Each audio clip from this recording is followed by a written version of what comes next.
Televiziunea Română, întâlnirile JTI și Fundația Art Production vă recomandă Garantat 100%.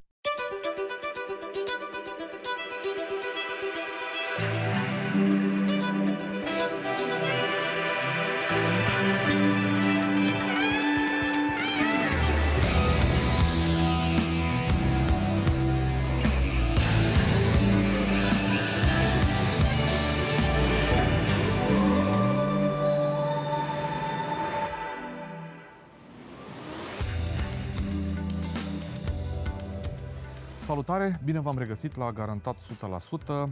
Invitatul nostru din seara asta s-a născut în 1948 în Olanda. Începând cu 1981 a trăit și a lucrat în Statele Unite.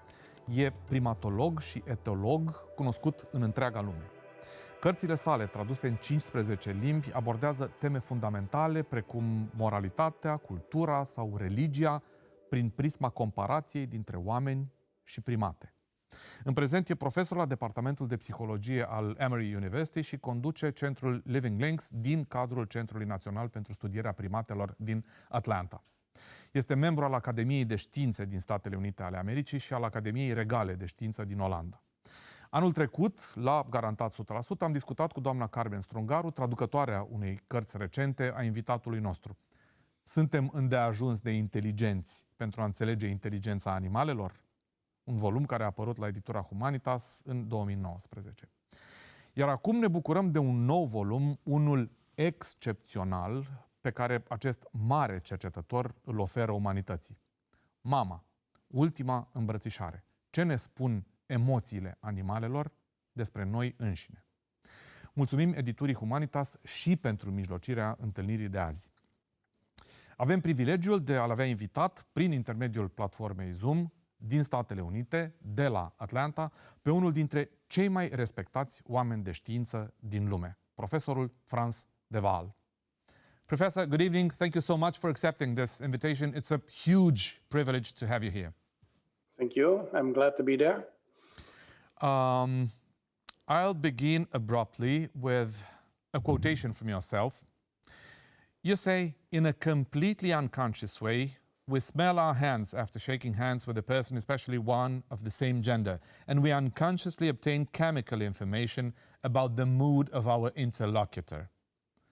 Some people might say, this is totally impossible. I'm a human being. I do not do this. What would you answer? What would you say?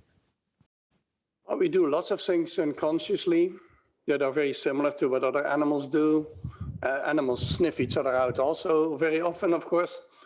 And we get goosebumps, for example, unconsciously. So when we hear something beautiful or when something scary happens. So all these physical reactions that we have are very animal-like.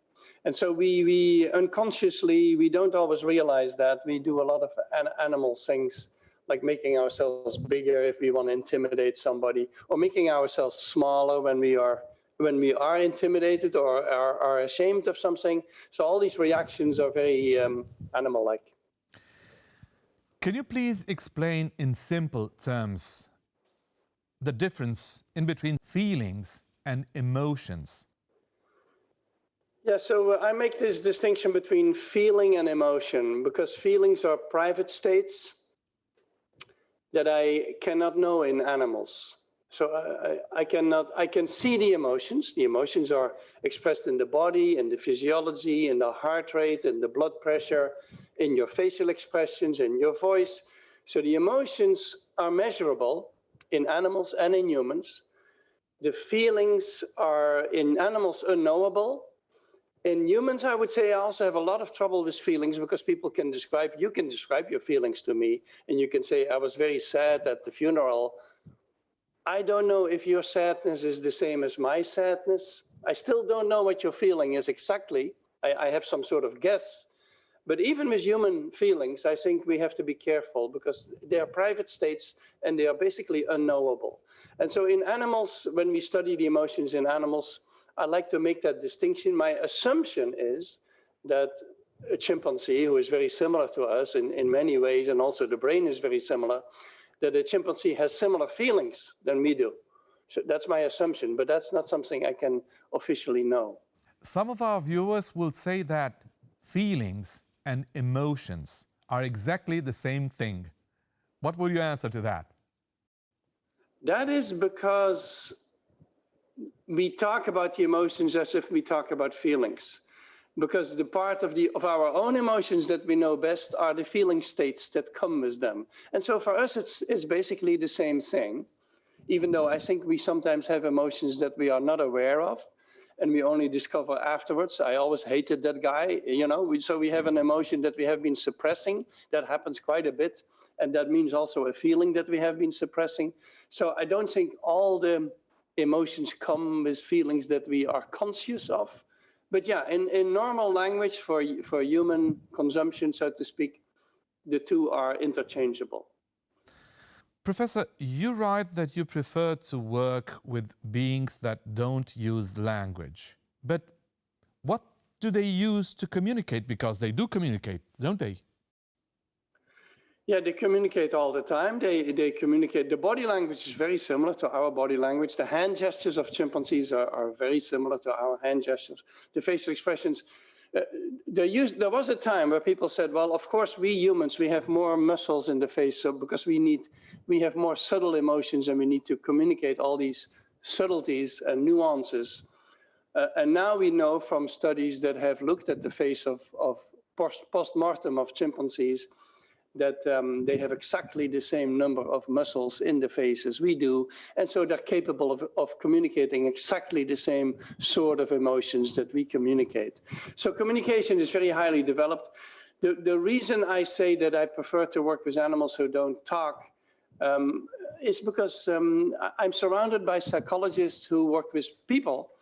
And they always have these questionnaires and they ask people questions and I don't know why they trust the answers. I think people lie all the time. If you ask them about their sex life or what they eat or their political opinions, they lie all the time. I don't trust the information I would get from language. And so in that sense, I'm very happy to work with chimpanzees because I don't ask them about their sex lives. I just look what they do. And so that's all I need to know. That's the best information. If someone would say that you consider humans inferior, what would you answer? Humans inferior to Yes. animals? Uh-huh. I think they sometimes are. I don't know why people say these things. What they mean is that humans can be horrible to each other, which is true. And I think humans can be more horrible to each other than most animals because we are very cruel sometimes and we have a good understanding of what hurts others and we can be genocidal, which animals are not. Animals may kill each other, but they're not genocidal. And we can do it systematically. Yep. Yeah, we can do that systematically. But humans can also be much nicer than animals. The capacity for altruism and empathy in humans is very highly developed. So we have these extremes in us. We can be the most horrible creature on earth and we can be the nicest creature on earth who helps even other animals, which most animals don't do, but we do these things. And so I don't like that kind of statements like we're better or we're worse than other animals. We are animals, clearly, and we are very complex animals, but most of the characteristics that we have, we can also find in other species. Professor, who was Mama, who is somehow the central character of your book? Yeah, Mama was a female chimpanzee at the Arnhem Zoo where I used to work as a student long ago. And she was the alpha female already at the time when I was there. And she stayed alpha female for 40 years. In chimpanzee society is dominated by the males. And so she was never the alpha over everybody. She was ranking below the males, but she had more influence, political influence, than most of the males. So, for example, since she was alpha female for such a long time, she was the absolute center of all the females, and all the females obeyed her. And so if Mama decided to support a certain male who wanted to become alpha male, then all the females would support that same male, and that would be the end of the story, basically. So in the sense that she had an enormous influence. She was also a big mediator. After fights in the colony, it was a very big colony, 25 chimpanzees. After fights in the colony, she would be the one bringing the parties together to restore the peace and the harmony in the group. So she was a very central figure, and she stayed alpha for such a long time because in female chimpanzees, the rank order, the hierarchy, is not decided by physical strength. It's not decided by how strong you are. And so even though by the end she could barely walk, she was clearly very weak and old, she lived to the age of 59, by the end she was still alpha female, even though physically she was certainly not capable of defeating certain females. And so when she died at 59, I was unfortunately not in the country. I live in the United States, so I was not in the Netherlands. But my professor, Jan van Hoof, who was 80 at the time, he went to see her, and he went to say goodbye because it was clear that she was going to die. And that moment has been filmed. That moment is on video and went all over the internet. The moment where Mama and the professor embraced each other, and was a very emotional moment. And so I used that Mama's last hug. I used that as to tell the story of Mama and to tell the story of the emotions, because for me the interesting thing was people were very moved by the video, but they were also very surprised. They told me they were very surprised by how human-like the expressions of Mama were, how human-like this moment was of embracing, and her gesture of calming down Jan van Hoof, in fact, the professor. And so they were very surprised by it. And I thought, well, we have been saying for 50 years that chimpanzees are our closest relatives. Why are you surprised that their emotions are very similar? Of course, they're very similar. And so I used that moment also to explain that there is not really a big difference in the emotions of an animal like Mama or a human like myself.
Je kunt gewoon zien dat ze nog echt goed bij is. Dus ik heb wel echt hele mooie shots. Oké, wacht even.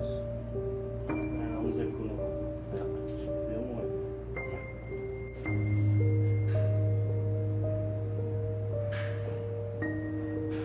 Komt ze er overeind? Nou, kom zo overeind. Nee, het gaat liggen. Professor, you work in the field of natural sciences. You are a researcher, a scientist, a university professor.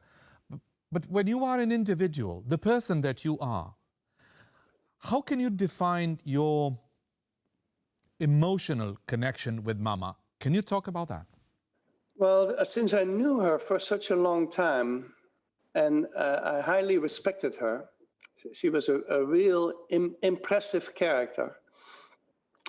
And since she liked me and she respected me, she was never unfriendly to me.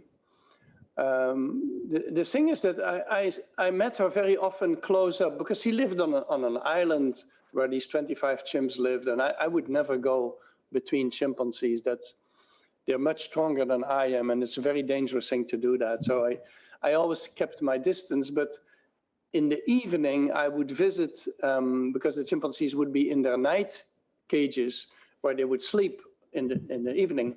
I would visit all of them and talk to all of them, and Mama was always very friendly to me. And so I had a personal relationship with her. And if I would come, when I lived in the United States, if I would come maybe once a year or every 2 years, I would come to the zoo. She always picked me out of the public, and she always ran over to greet me.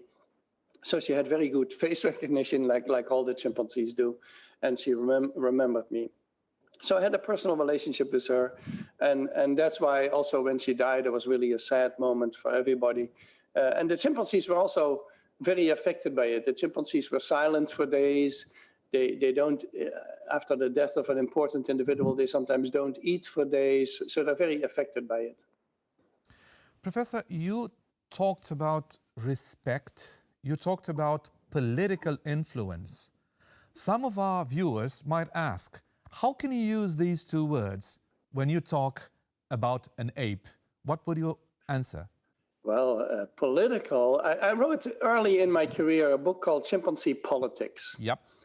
Which is about the politics of chimpanzees. And the reason we speak of politics in chimpanzees is because the rank order is not determined by how big you are necessarily. So for example, in chickens, the rank orders, the pecking order was discovered in chickens. And in chickens, the biggest, meanest chicken is at the top. In chimpanzees, sometimes the smallest male can be the alpha male. And that is because it's not decided by how strong you are, it's decided by coalitions. As in human politics, it's decided by how many friends you have and how loyal are these friends and do they help you. And so a male who is very diplomatic and has a lot of good connections with the females and with some other male friends, he can get to the top. And then, of course, he needs to do his friends favors, because otherwise, why would they support him? So he needs to share food with them, or he needs to let them mate with females, or he needs to do favors back for the ones who have done favors to him. And in chimpanzee society, that's such an important part. It's called reciprocity. You need to exchange favors all the time. You groom the ones that you want to share food with, and so on. And so it's really a political system.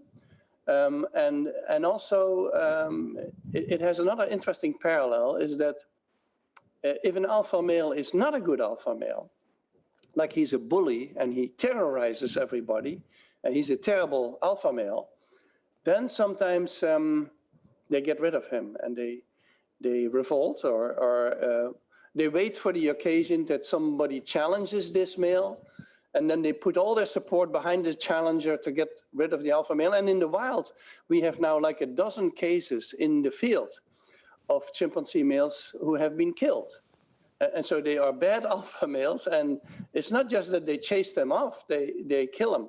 And in captivity, there's a tendency, we usually see this coming and we remove the male before it can happen. Yeah, it's a very political system, and an alpha male who is good, who keeps the peace and is not overly aggressive, they try to keep that male. And so if he's challenged by a younger male, they're going to support the alpha male because they want to keep this male. I keep on thinking of some of our viewers who might say that when you say political influence, when you talk about politics concerning primates, this is rather a metaphor than something very precise, and that you help yourself in order to make a description of the life of some animals. How would you answer to that? It's more than a metaphor. It might be a metaphor if I were talking about, let's say, the octopus, or about some distant species. But chimpanzees are our closest relatives. And so we share more than 99% of our DNA with them. We are very, very similar to them. And my rule of thumb is if you have related animals who do similar things, like the politics of humans and the politics of chimpanzees or any other process, you have to use the same terminology and you have to interpret it in the same way. So if, let's say, horses and zebras do similar things under similar circumstances, have similar behavior, we use the same labels for their behavior and we have the same theories about their behavior. And our relation with chimpanzees is not so different from horses and zebras. We're very close to them. And so if chimpanzees have coalitions in their power struggles and do favors for each other, we call that in humans, we call that politics. I don't see that as a problem to calling it politics in chimpanzees. When you wrote the book, did you imagine that people reading it will be flooded with emotions? Yeah, I think I foresaw that. I think people underestimate the force of their emotions, especially men. Men have this illusion, and you can see that in the philosophies of big thinkers. They have the illusion that they are rational beings, that they are run by the mental capacities that we humans are so proud of, and that we decide things rationally, and that the emotions, they play some role, but not so important. In my book, I try to explain that a lot of what we humans do is guided by the same emotions as we see in animals. I think the ratio, the rational processes are less important, actually, than we think. If you think of the biggest decisions you take in your life, let's say who you're going to marry, that's a very big decision, maybe the most important decision. Is that a rational decision? No, there's very little rationality involved. It's a very emotional decision. And I think this is true for many decisions we make. And so I think we totally overestimate the rational, the reasoning and logic in our life. And this is also, by the way, this is the reason men look down on women and humans look down on animals, is men think women are too emotional and humans think animals are purely emotional, which is really not true. They're just as emotional as we are, but the Western male especially is very good in suppressing emotions. And I think in my book I try to explain all the ways we express emotions, all the ways they influence us, all the ways they are very similar to what we see in an elephant or what we see in a chimpanzee. And people may be sometimes a bit impressed by that, and it arouses maybe emotions in them, but I think that's fine. Do you have a spectacular definition of what emotions are? Yeah, emotions are a state of mind that is actually also a body state. Emotions live between the mind and the body. They involve both. They always involve the body. If you are very emotional, if you tell me I was very emotional and nothing happened to your body, to your face, your voice, your blood pressure, or whatever, I doubt that you are very emotional. So emotion involves your body? Yeah, and it prepares the body for certain actions. So the body is prepared for flight, if it is fear, for example, for attack, if it is anger. You have sexual emotions, you have all sorts of emotions that prepare your body for a certain course of action. There may be emotions that don't prepare your body. Maybe there are religious emotions or some emotions that don't result in action, but most of the emotions prepare you for certain actions that are adaptive. And that's why the emotions, they evolved over time in order to create actions in the animal. And the beauty of emotions is that the actions are open. So we used to think when we thought about animals, we thought about instinct. We would say the animals have an instinct for this or an instinct for that. But instinct is a very rigid concept. It's like you're going to do this because you have been pre-programmed to do this. Emotions are much more flexible. So let's say you see a scary object like a snake, or you see a car coming at you. Right. This will induce fear. The fear emotions prepares you for action, which is usually to get out of the way of the danger.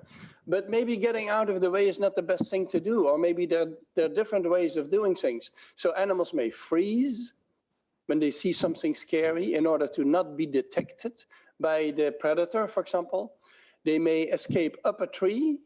They may escape on land. So there are many different actions that are possible, and that's what emotions do. They prepare you for action, but still what kind of action you take is up to you. And so that's the beauty. It's much more flexible concept than instinct. And animals are basically guided by their emotions, and I think humans most of the time also. Professor, how vastly deceiving a human smile can be? Yeah, the smile is interesting because animals also, the chimpanzees and bonobos, they bare their teeth, they show their teeth, and they pull back the mouth corners. And there are many ways in which they use it. Sometimes in friendly ways and appeasing ways. It's an appeasement gesture in the primates. And that's why the smile is very often used by people who want to show that they are not aggressive or who want to show that they are friendly to you. And that's still the use in humans most of the time also. But it can also be a false smile. We humans, we do a lot of false smile. All these people who make selfies with their cell phone in front of the Tower of Pisa, for example, they smile, but that's of course not a real smile. They're not really happy necessarily or friendly. They're just doing it to show off on their Instagram account. And you can see the difference because there's two kinds of smile. There's smiles that involve the eyes, and so the eyes crinkle, and those are the real smiles. And so if someone's really friendly to you, you get that kind of smile or laugh. Or the fake smile usually doesn't involve the eyes. It's an interesting story that Duchenne, the French pioneer of facial expressions, long ago, even before Darwin, he did these experiments on he would put electrodes on the face of people and produce facial expressions that way. And he had a character who would smile, and each time he said, well, it's not a real smile. I don't like this smile. And then one time he told this guy a really good joke in French, I'm sure. and all of a sudden this guy laughed and smiled, and it involved his eyes. And he said, well, that's the real one. And that's why it's called the Duchenne smile. The Duchenne smile is the real smile, which he discovered by telling a joke, which was much better than all his electrodes. Professor, you quote Marcel Proust saying that I was wrong when I thought that I can clearly see what's in my heart. End of quotation from Marcel Proust. Any human being can tell you that we have introspection. We can see into our hearts. We have different strategies and techniques to see into our hearts. What would you answer to that? I'm not sure. I'm not sure that we are so great at that, at knowing our feelings. So we are probably selective in which feelings we let come to the consciousness and which feelings we don't let come to consciousness. I think Proust was secretly in love, and he did not realize that he was in love. I think that was the situation with him. Let me tell you a story of myself, what happened. I was a student and I was going to Sumatra to see orangutans, and in the months before I was going to, this was the first time I was going far outside of Europe. In the months before, I had a lot of stomach problems and I was really sick, and I wasn't sure that I could go. Then I stepped on the airplane and flew to Indonesia.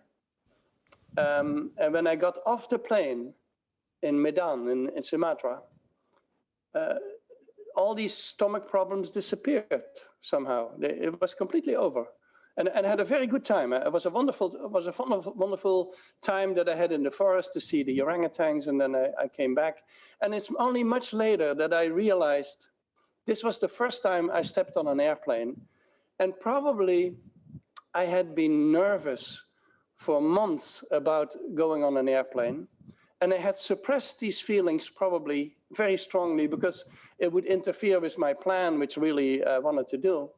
And I think this happens very often to humans, is that unconsciously you suppress certain feelings or you enhance other feelings that are maybe not even important, but you enhance them. And so unconsciously we manipulate our feeling states. And so that's what Proust meant, is that we don't always know what is going on inside of us. So we can manipulate our feelings, but we cannot manipulate our emotions. No, emotions, we call that often leaking. You leak your emotions in the sense that they come out anyway. So let's say you want to act very friendly to someone at a party, even though you hate this guy. You really absolutely hate him, but you're going to be doing as if you're friendly. There will be probably some leakage in the sense that you will leak emotional information that makes it clear that you really don't like him. And so I think this happens all the time, and we have trouble suppressing the expression of emotions. Mm-hmm. And that's why, for example, we use our hand to hide a facial expression. So, for example, you see children do something naughty and you're actually smiling, but you want them to think that you're angry because they should not be doing this. And then you hide your emotions.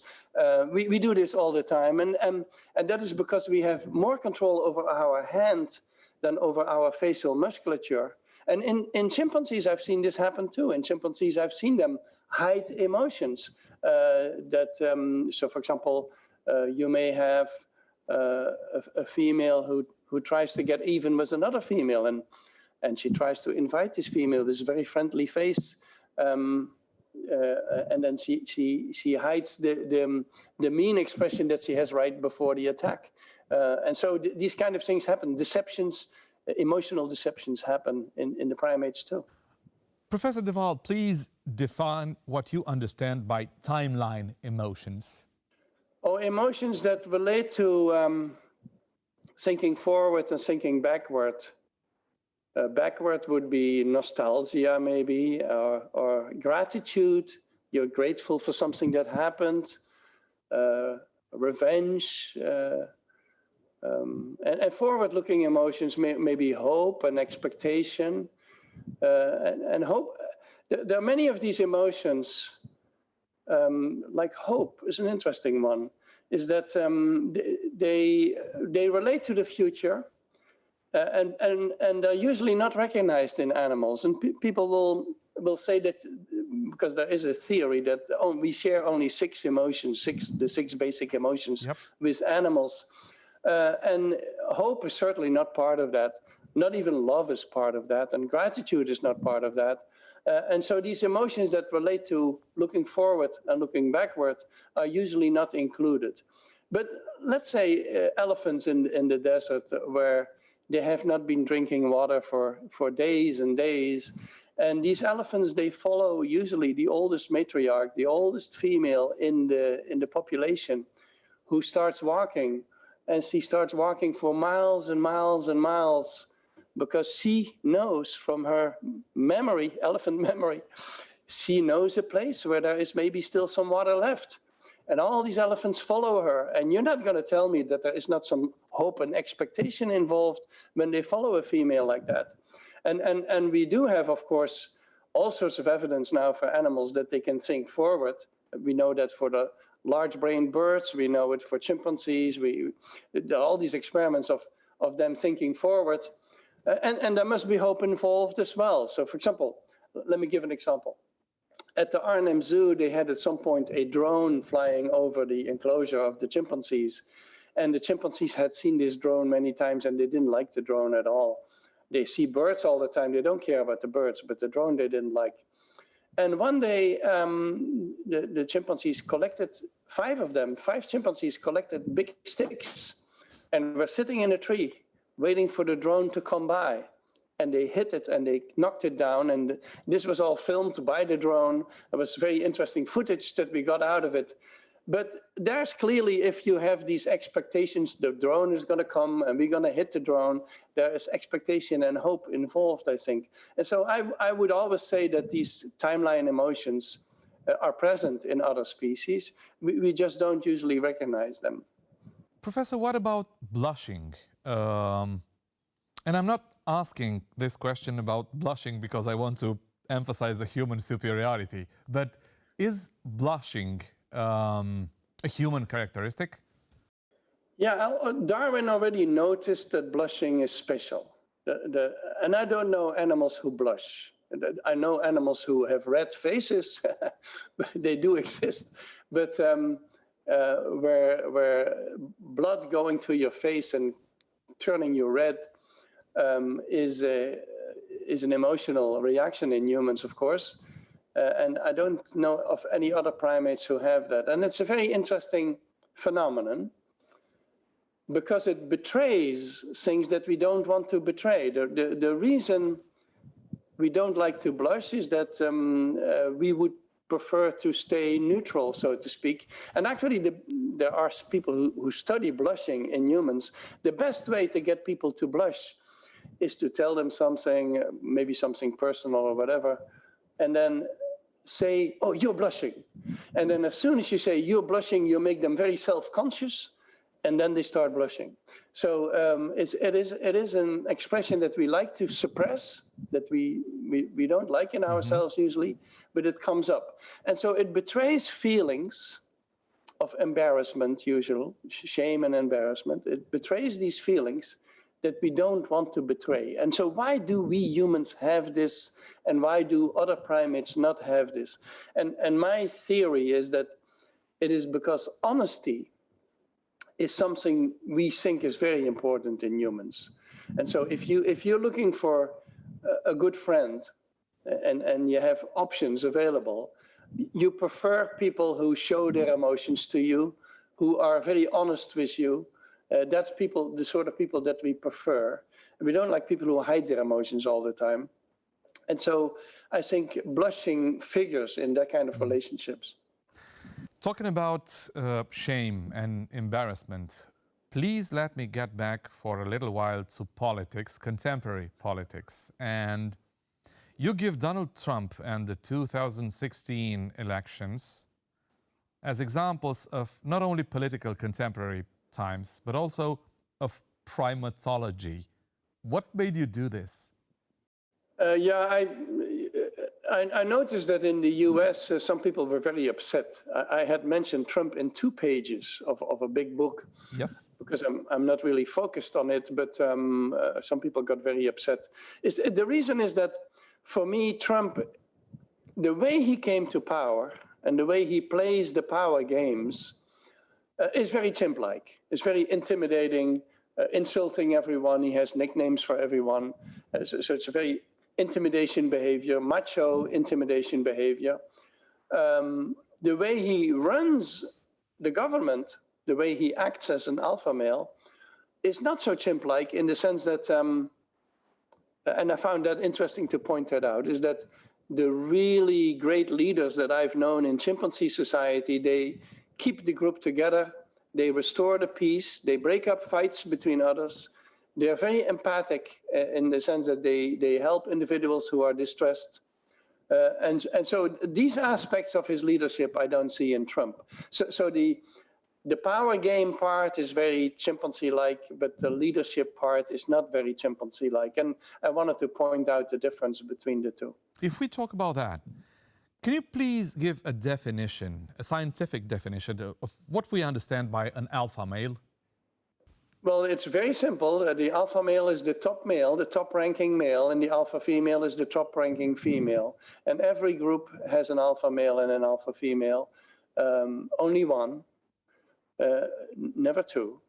And so I know there's a whole literature, the business literature, which talks about alpha males, and they talk about alpha males like they say such things as like, to be a real alpha male, you have to beat up everybody and make it known that you are the boss and impress them and let them know, remind them every day who did the big things, like you're very successful and so on. That's what they call an alpha male. For me, that is a bully. It's not the same thing as an alpha male. A real alpha male, and I've known many of these alpha males, is a much more responsible character who keeps the group together and restores the peace in the group, and is really the leader of the group. And so alpha females, in chimpanzee society, they rank below the males, but they can have an enormous, like mama, they can have an enormous amount of influence. In bonobo society, bonobo is the other close relative that we have. Yep. We have chimpanzees and bonobos, they're equally close to us. In bonobos, the alpha individual is a female. So the bonobos are run by females, and even though the females are smaller than the males, the alpha female has an alliance of other females who support her, and together it's a collective dominance. Collectively, they are dominant over the males. Professor, do we have free will? Do you believe that what we call free will exists? I find that a difficult question, because I'm not a big believer in free will. I think many of the decisions we make have already been made in our, and there's some brain science now on it, have already been made before we became conscious of it. And so a lot of decisions that we make emotionally or intuitively, very, very rapid decision making. Mm-hmm. And then we have, of course, we give the reasons for our decision afterwards, but that's a secondary process, I think. And so I'm not a big believer in free will. But I've seen a definition one time of free will, which I found interesting, which was by a philosopher who said, if you can go against your own emotions, let's say you have your own intuitive preferences, and you can go against them, you have free will. Now, that's a very interesting one. That has to do with self-control and impulse control. And we have evidence for that in other species. So I don't know if you know the famous marshmallow test that we do with children. You give a child a marshmallow, which is a sort of candy. You give them a marshmallow, and you say, if you wait long enough, you get a second one. And so then the child is sitting there in a room, and they put a camera on it, and they film the child waiting there with the marshmallow. And the child, of course, tries to lick it and maybe touch it and look at it, but has to wait to get a second one. And children can wait for maybe 15 minutes on that. This has been done with the apes. One of the tests with apes is that you have a candy machine, and candies fall out of it every 30 seconds in a bowl. And the ape has learned that if he removes the bowl to eat the candies, the flow stops. And so it's better for him to wait. And the apes too, they can wait for 15 minutes. And so the marshmallow test has been done with apes and also with a parrot one time. And animals can wait. And this is impulse control. And so they know that they want to eat the stuff, but they control their impulses. Mm-hmm. And they do it consciously. So if you give apes in these tests toys to play with, they're going to play more with these toys than they normally do. And that is probably because they want to distract themselves so that they don't look at the candies, so that they control their emotions better. And so there are all sorts of indications that impulse control is not limited to our species. And if that is the definition of free will, as this philosopher said, then animals can have free will. What would you answer, just in a few words, if somebody would come forward and will put it very straight like this? He or she might say, Professor de Waal, you used a very simple understanding of free will. This is not free will. Free will is something more complicated. Yeah, I don't know. I always try to boil down a phenomenon to the simplest possible explanation. But yeah, people can make things much more complex than that. We've had the same discussion, for example, when we talked about morality. Do animals have morality or they don't? I think human morality relates to being interested in others and being empathic and understanding the feelings and the situations of others, and that makes it possible for you to be moral. But of course, some philosophers, they will define morality in much more complex ways, much more like a Kantian way that is hard to apply to animals. And so, yes, you can make everything more complex than it seems to be at first sight. And if you do so, then it may not apply to other species. But I would like to go to the basic common denominator of everything. My last question, Professor, with your kind permission, will be a very personal one. How biased are my perception and my understanding when I see the world through my long and extraordinary affection for my tomcat? How biased am I in seeing the world? Because you have a cat? Yep. And you're very attracted to the cat? Yep. And you have a high opinion of your cat? Yep. You know, I've had cats all my life, and I can fully understand that. I think people and their pets, it is good that people have pets, because if I say, for example, that animals have emotions, they immediately think of their pet and say, yeah, my dog has emotions, my cat has emotions. They understand the concept because they're dealing with these animals every day. And I think that is perfectly fine, even though a cat or a dog is still not a chimpanzee, I would say, in terms of their mental complexity, but at least they see that connection. And you have to realize that if your cat has emotions, and you can clearly recognize them, that this applies to all mammals. This also applies to rats, and it applies to cows and pigs, animals that we eat. All the animals, all the mammals for sure, they have emotions, and sometimes complex emotions. And people sometimes forget that. They think it's my cat and my dog, and they limit it to that, but it actually applies much wider. And if you study rats, for example, you will notice that, and if you keep rats as pets, as a student, I had rats as pets, you notice that the rat also is a very complex being. And so we should not underestimate other species as a result of our focus on our pets. Before saying goodbye, with your kind permission, I will say a few words in Romanian and then I'll come back to you. Okay. Mulțumim foarte frumos, recomand cu mare căldură această carte excepțională. E o carte după care multă lume va rămâne foarte impresionată. Mama, ultima îmbrățișare, ce ne spun emoțiile animalelor despre noi înșine. Professor, thank you for being our guest. It's been a huge privilege. Thank you so much. Thank you. Thank you. Tuturor celor care sunt alături de Garantat 100%, mulțumim frumos pentru încredere. Ne vedem săptămâna viitoare. Noapte bună!